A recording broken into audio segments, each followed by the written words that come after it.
ମୁଁ Daringbadi coffee plant ଯାଇଥିଲି ଆଉ କଫି ପ୍ଲାଣ୍ଟ ଆମର ଏଇଠା ଆଉ ଦାରିଙ୍ଗବାଡ଼ି 4 ଛକରୁ କଫି ପ୍ଲାଣ୍ଟ ବେଶୀ ଦୂର ନାହିଁ, ମାତ୍ର 1/2 କିଲୋମିଟର ହବ।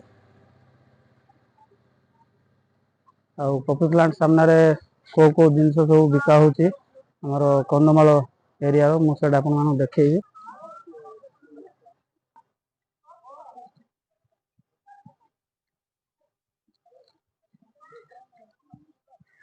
ଆଚ୍ଛା ଭାଇ, ଏଇଠି ସବୁ କଣ କଣ ଆପଣ ରଖିଛନ୍ତି?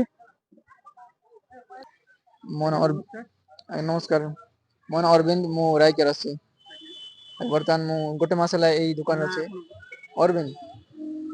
ଆଉ ବର୍ତ୍ତମାନ ଆମ ଦୋକାନ ଅଛି ମାନେ ନ୍ୟାଚୁରାଲ ଜିନିଷ ଗୁଡାକ, ଲୋକାଲ ଜିନିଷ ଗୁଡାକ। ଏକ୍ସାମ୍ପଲ, ହଁ, କନ୍ଧମାଳର ନ୍ୟାଚୁରାଲ ଜିନିଷ ମାନେ ଲୋକାଲ ଜିନିଷ। ଆଉ କିଛି କିଛି ବାହାରୁ ବି ଅଣାହେଇଛି, କାଇଁ ମିଛ କହିବି।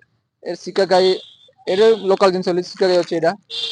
ଆଉ ଏଇଟା କଫି ପାଉଡର, ଏଇଟା ତ କଫି ବଗିଚାର। ଆଉ ଗୋଲମରିଚ ଅଛି, ଏଇଟା ତ ଏଠୁ କଲେକ୍ସନ ହଉଛି। ତା ସହିତ ହରିଡା ଅଛି, ଏଇଟା ତ ଆମ ଏରିଆରେ ବା ଜଙ୍ଗଲରେ ରହୁଛି। ତା ସହିତ ବାହାଡା ବି ଅଛି, ଏଟା ବି ଲୋକାଲ ପ୍ରଡକ୍ଟ। ଆଉ ଅଛି ଆମର ଡାଲଚିନ, ଏଟା ଉଦୟଗିରି ଫାର୍ମ ରୁ ମାନେ କଲେକ୍ସନ କରାହଉଛି।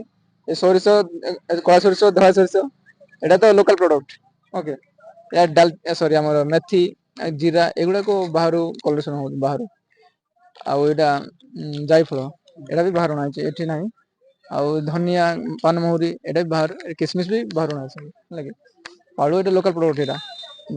ଆଉ ବର୍ତ୍ତମାନ ପାଳୁଅ, ଏଇଟା ପେଟ ଥଣ୍ଡା ରଖିବା ପାଇଁ କିମ୍ବା ପିଲାମାନଙ୍କୁ ଝାଡା ଫାଡା ହେଲେ ସେମାନେ ଏଇଟା ମାନେ ପାଣିରେ ଗୋଳେଇକି, ବାସ୍, ହଁ।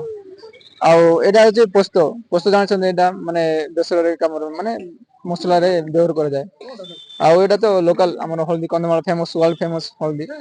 ଆଉ ଏଇଟା ହଉଛି ଆମ ରାଶି, ଖୋସା, ଜାଣିଛନ୍ତି ଏଇଟା? ହଁ, ଧଳା ରାଶି, ରାଇଟ, ହଁ। ଏଇଟା ଅଛି ଆମର ତେଜପତ୍ର। ବାସ୍ ସେତିକି ଜିନିଷ ଅଛି ବର୍ତ୍ତମାନ ଆମ ପାଖରେ। ଭାଇ, ଆପଣ ଏଠି ବକ୍ତବ୍ୟ ଓକେ, ୱେଲକମ୍। ବହୁତ ଧନ୍ୟବାଦ। ଆଉ ପୁଣି ମୁଁ ଆଗରେ ବି ଏମିତି ଦୋକାନ ଅଛି, ବହୁତ ପ୍ରକାର ଦୋକାନ ଯାକ ଅଛି। ଆଉ ମୁଁ ପଚାରିବି, ମ୍ୟାଡ଼ାମ ନମସ୍କାର। ଆଜ୍ଞା ନମସ୍କାର, ତିଳୋତ୍ତମ ସାହୁ, ଦାରିଙ୍ଗବାଡି। ଆପଣ ଏଠି ଯୋଉ କଫି ପ୍ଲାଣ୍ଟ ସାମ୍ନାରେ ଯୋଉ ସବୁ ସାମଗ୍ରୀ ଆମର ଆଜ୍ଞା, ଆପଣ କେତେ ଦିନ ହେଲାଣି ବିକ୍ରି କରୁଛନ୍ତି? ଆମେ ସିଜନରେ ବିକ୍ରି କରୁ ଆଜ୍ଞା। ଡିସେମ୍ବର, ଜାନୁଆରୀ, ଫେବୃଆରୀ, ଆଉ ଗହଳି କମିଗଲେ ବନ୍ଦ କରୁ ଆଉ। ଆପଣ କେତେ ରେଟରେ ଦଉଛନ୍ତି? 350। ଏଇଟା କଣ ମ୍ୟାଡ଼ାମ? ଏଇଟା ଚେରି ଫଳ ଆଜ୍ଞା। ଆର ପକେଟ କେତେ? ଏ ଛୋଟ ପକେଟ 20 ଟଙ୍କା। ଏଟା ବାହାରୁ ଅଣା ହଉଛି ଆଜ୍ଞା, ଆମର ଏଠିକାର ନୁହଁ। କେତେ ସୁନ୍ଦର ଭାବରେ ଆମର କଫି ପ୍ଲାଣ୍ଟ ବଗିଚା, କଫି ବଗିଚା ସାମ୍ନାରେ ଯୋଉ ଦୋକାନ ଯାକ ଅଛି, କେତେ ସୁନ୍ଦର ଭାବରେ ଆମର ବେପାର ଚାଲିଛି। ଆଉ ଯୋଉ ଦୂରାଦୂରାନ୍ତରୁ ମଧ୍ୟ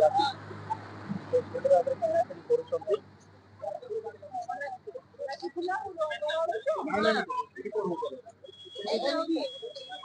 ସବୁ ବାହାରେ ଆସୁଛନ୍ତି, ବାହାରୁ ସବୁ।